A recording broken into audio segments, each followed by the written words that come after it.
sit and I can bore you to death while you chew. Thank you all for coming to help honor and remember Mark, who we lost suddenly, shockingly, only 12 days ago. My name is Neal. I'm Mark's little brother. I hope to tell you a little bit about his life as I knew him. I'm not sure I'll be able to get through all of this that I plan to say, but my dear wife Valerie promises to help if I can. Go Val. Go Val. Thanks to Ruth, Paul, Mum, and Elena for contributing some of the anecdotes here. Mark was born in 1964 at Peel Street Women's Hospital, Nottingham, England, on June 25th, a date which will be back again later in the story. Mark was the third child, after Ruth and Paul, of Bernard, the electrical and mechanical engineer, and Margaret, his mother, who's with us here today. Hi, Mom. Mark spent his first years in the town of Normanton-on-Soar in a house designed by his father. Ruth recalls that Mark's little pedal-powered car, hopefully in one of the photos that some of you may have seen, one day was accidentally scratched by a rock, and Mark was furious with Mom. Apparently his polished car obsession started around the age of 3 or 4. The family followed Mark's dad's career to Australia in 1966, initially to the island of Tasmania, then on to Sydney in 1968. Ruth remembers that she escorted Paul and Mark around the decks for walks during the stormy ferry crossing from Tasmania to the mainland, as Mom and retired sailor Dad hugged the plumbing in the cabin. Paul recalls that on Mark's very first day attending kindergarten, he came home very agitated. Apparently, he needed to get a wedding ring immediately, as he had been selected by one of the girls as her future husband. Reportedly much to the jealousy of her other female classmates. Mark received the extraordinarily long-lived cat, Snow, for his 5th birthday, but had to go into hospital the following day to have blocked ear canals dealt with. Ruth remembers with a lot of pride that at the age of only 6 or 7, Mark had befriended one of the very few children with physical disabilities to be in public school in that era, and that he was very supportive of his wheelchair-bound friend. In 1971, I turned up, much to everyone's surprise. The family of 6 moved back to England in 1973 and lived in a wonderful old, drafty, kind of creepy home with an enormous garden in the town of High Wycombe, just north of London. I can just recall Mark and Paul playing make-believe soldiers in the garden with their friends. But being 7 years younger than Mark, I was too little to be much welcome. Our cousin Carol messaged me on learning of Mark's death to recall a time around 1975 or so when another cousin, Janet, was getting married. Apparently Carol, at the age of 11, had managed to enjoy some champagne, and she and Mark had been holding hands long enough during the wedding reception to be teased later by both our dad and Carol's. Carol says that ever since, she's always enjoyed champagne and thinks of Mark whenever she tastes it. 1976 saw the family again move to follow Dad's career, this time to Canada, to the island of Newfoundland. We weren't there more than 6 months, but I do recall at one point, snow, which was at least a meter deep in the front yard of the house, had formed a crust on top, which collapsed as I walked on it, literally burying me. My recollection is that it was Mark who came to drag me out from under the snow. Paul, if it was you, I apologize. Later that year, the family settled for a time in Winnipeg, Manitoba. Mark formed a good little social crowd, and Paul recalls a winter where Mark and some of his friends had taken the bus across the city in order to go skating. Mark managed to have a trip and fall on the ice and broke his 2 front teeth off. It being the era long before mobile phones, Mark and his pals just hopped on the bus all the way home. Mark arriving proudly, carrying his 2 teeth and smiling, despite all the bloodstains on his clothing. I remember Mark's first job was carrying the Winnipeg Free Press newspaper, and cash collection. As I was nearing 8 years of age, Mark sometimes treated me as if I was an actual human being. I was invited to come and hang out on occasion with some of Mark's friends. I don't think Mom made him take me along. There were some loud stereos, there were skateboards, all, of course, with top-end parts. And there was Patty, the first apparent love of Mark's life. Although according to Ruth, there may have been some of her friends who were very interested in Mark's cheeky grin and long eyelashes a little prior. Most of the family departed Winnipeg for Vancouver in 1979. Paul stayed behind, boarding at a friend's house to finish grade 12. Mark started grade 10 at Handsworth Secondary in North Vancouver, where he would subsequently graduate. In the era before internet, there were a few phone calls and 1 or 2 visits back and forth to Patty over the following year or so, but that relationship fell victim to the intervening 2,500 kilometers. I remember Mark being desperately unhappy with that first loss of love. He was always a man full of big feelings.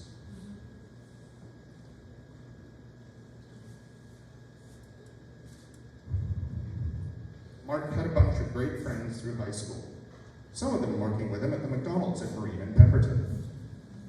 I can remember the names Dave, Andrew, Daryl, Scott, and Dave. Thank you for coming. Mark and I, for a time, shared ownership of a 1978 Honda Civic. As any of you who know Mark can imagine, it was tough being able to keep it clean to Mark's satisfaction. He took professional motorcycle training around 1987, I believe, and his first bike was a used Honda 500 Interceptor. It didn't last long before he started a slow parade of newer, more advanced sport bikes. I have clear memories of Mark performing an oil change at 2,000 kilometers on his beloved VFR 750, and me taking that used oil to pour directly into the top of my car's engine. I got to ride pillion on the back more than on one occasion, possibly at ludicrous speed, which put the interest in motorcycling on my to-do list for later in life. Mark even gave our tiny mum a ride on that bike once, from the family home in North Vancouver over the Lionsgate Bridge to see Dad at St. Paul's Hospital downtown. After high school, Mark started working at the Muffin House, a bakery on East 14th in North Vancouver. Their muffins were legendary, and as Mark gained responsibility with the shop owner, he was often bringing home the mildly creepy white cargo van after making late-night deliveries around town. Sometimes the side street outside our parents' house looked like a serial killer was lurking. I was contacted a few days ago by a schoolmate of mine, James, who I had forgotten worked with Mark for a time at the Muffin House. He passed on recollections of Mark being a hardworking, fun supervisor. Long-distance cycling became a hobby for Mark and a few of his friends. Sometimes they would head out, or sometimes he went solo, often doing 100 kilometers or more in one sitting. There was an apartment in New Westminster that Mark and Dave lived in for a few years. I got to visit for occasional sleepovers when I was in my early to mid-teens. My older brother seemed pretty darn cool to young me. Sometime in the late 80s or early 90s, I got to join on a trip down to Portland to watch the IMSA GT racing with Mark, Paul, Dave. I believe you were on that trip? No? Must have been Andrew then. Mark enjoyed, as we know, watching most motor racing. At the Muffin House, Mark met Maria, and that relationship would grow over the next few years. Mark started working part-time at Save On Foods, Park and Tilford location. He put in enormous effort and was soon full-time, and then soon being moved to stores around the Lower Mainland when their bakeries needed a little tune-up or new stores were being opened. Mark and Maria married in 1991. After a time, living in at least one rental apartment, they were the first of the Canadian Crocker clan to purchase a home in the Coquitlam area near Barnett and Falcon. Mark continued to work hard, seemingly day and night, for Save-On. Store locations from North Vancouver to Richmond, Urban Fair downtown, Pitt Meadows, Metrotown, all had him there for a time. I was lucky that during my time working in forensics in North Vancouver, Mark was working the Lynn Valley store at a junior management level. I'd often pop up to see him, and we would be able to have our coffee breaks together. Mark always loved animals, starting with his cat, Snow. He and I were home with Mom when we had to have our dear old family dog, Kelly, put to sleep in 1990, and Mark was devastated. His first dog of his own was a rescue named Tess, who came home for a while. But unfortunately, that didn't work out because she kind of liked to eat portions of the home. Chester, the yellow lab, was a puppy who would live his whole life with Mark and family, joined a while later by his sister, Dandy. One of the regrets I have with Mark and I both getting busier and busier in our lives lately is that he never got trusted enough by my two slightly demented cats for them to stick around if he was over visiting. They just never saw him enough. My daughter's interest in horses is another thing I know Mark would have loved to have learned more about, if only we had the time together. Owen was the first child to arrive to Mark and Maria, November 1898, am I right? Yeah. He was the apple of his parents' and grandparents' eyes, and the first of his generation of Canadian Crockers. Mark was a devoted father when he wasn't at work, and some of the photos you may have seen clearly show the joy in his face with his son.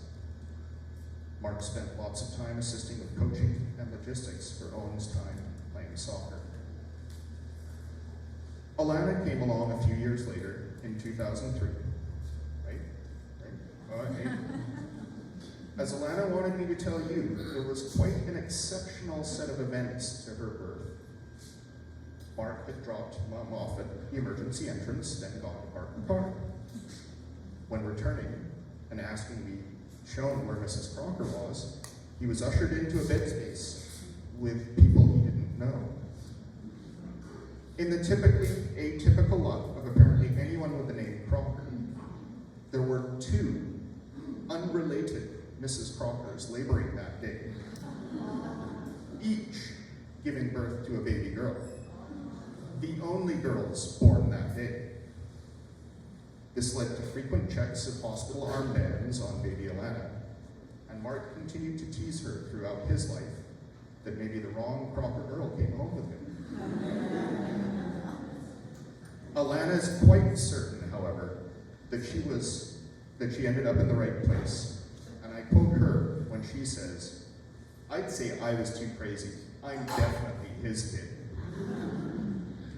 The other interesting coincidence is, of course, that Mark and Alana share the birthday of June 25th. Mark often referring to himself as 39 plus Alana years of age. Roughly 13 years ago, Mark's first marriage ended. A while later, we learned that Mark had met a new person that he was interested in. I clearly remember him sitting on my front doorstep, smiling from ear to ear, bashfully telling me that he had a new girlfriend named Cherry, like the fruit. All the details of that relationship progression are not known to me, but after a while, the 7 C's became a thing. Cherry's children, Nathan, Ray, and Valerie, and Mark's children, Owen and Alana, on alternate weeks, all lived together with Cherry and Mark. Alana recalls how proud Mark was of all the children, calling them his gang. Whenever he and I did have a chance to speak, he was always full of tales of all 5 children as they grew into the young adults they are today. He was so happy to be father to all of them. It was very clear. Sadly, the past 10 years have flown by. All of our lives seem to get busy, but none busier than Mark's taking care of the 7 C's. Most of the time I had to communicate with Mark was in relation to medical care issues with our parents. Mark and Cherry, along with our parents, bought the current house with the gang upstairs and Mom and Dad in the basement suite. Mark, Paul, and I divided care issues for Mom and Dad, and Mark always made sure, especially after our dad's passing in 2019, that Mom was assisted with groceries and logistics around the house. Every time Mark and I would talk, there would be brief discussions of something fun, something we needed to do together in the future when we had a chance. We shared so many interests. Photography. I finally trained to ride a motorcycle about 9 years ago. My wife and I have recently rediscovered a love of watching Formula One racing. But 99% of what we had to talk about was Dad's declining health, and then Mom care, as we dashed off to other things, hoping that maybe next week, or next month, or sometime soon, we could match schedules to just socialize. There's no doubt that Mark loved his family dearly, at times seeming to spend nearly 24 hours a day supporting Cherry or one of the kids to get to or from an appointment or life event. He gave Save-On so much effort for so many years, and by all accounts was well liked and respected by colleagues at all of the locations he worked, from North Vancouver to Kelowna. He was so very pleased to have traveled back and forth to the Philippines a few times, and to have felt that he proved himself worthy to Cherry's family there. If anyone could bridge a cultural gap, Mark's love of life certainly put him at the top of the list. Regardless of all others' goings-on, Mark's cars and motorcycles were kept spotless enough for royal inspection. I don't know where he found the time, but I believe the parts deliveries for his prized Tesla are still arriving in the post. Is that correct? Yeah, okay. Alana tells me he was really proud of the fact that he hacked the boost feature on the car, but it was still badged as a normal model. Alana calls her dad a nerd, which is fair. My little family and Mark's shared an electrician, Mike. Recently, Mike was in the midst of the bureaucratically complicated process of upgrading Mark's house electrical panel in order to have level 2 charging for the Tesla, when I asked Mike to pop up to our place for a small item installation.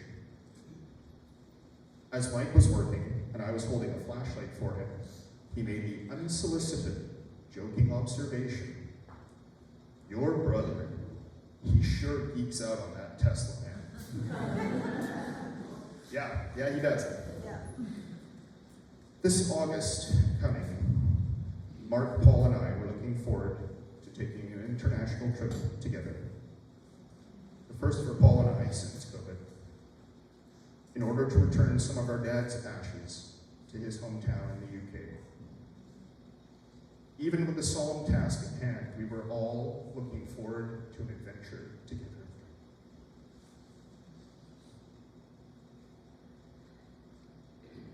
It was hoped that with Mark retiring from Save-On to start a new direction with Primerica, and some other commitments waning in my life, that this would be the year we could start reconnecting.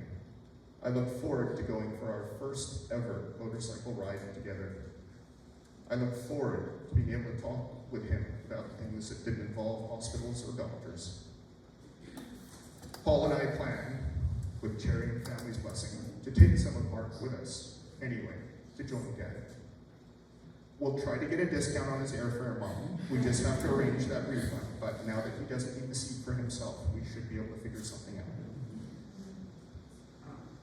But seriously, Mark's passing is a reminder to us all. Don't wait to tell the people you love that you love. Don't assume you'll be here tomorrow.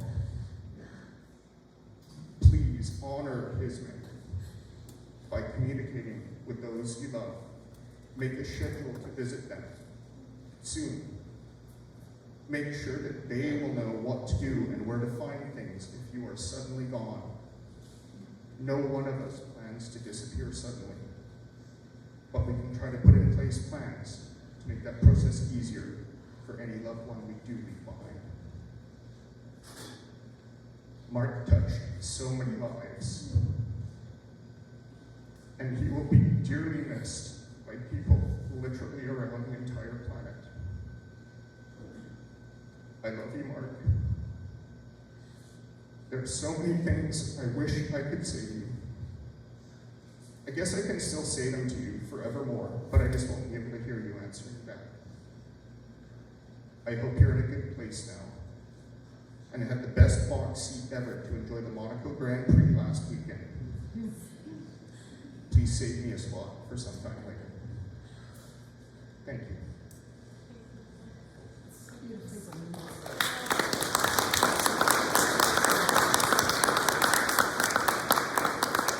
I believe this microphone is a hot mic up here, so I'm just going to put it down. Anyone who may have anything else they would like to say? Tita Ludi is being asked for by Terry. Oh, here she comes. Okay.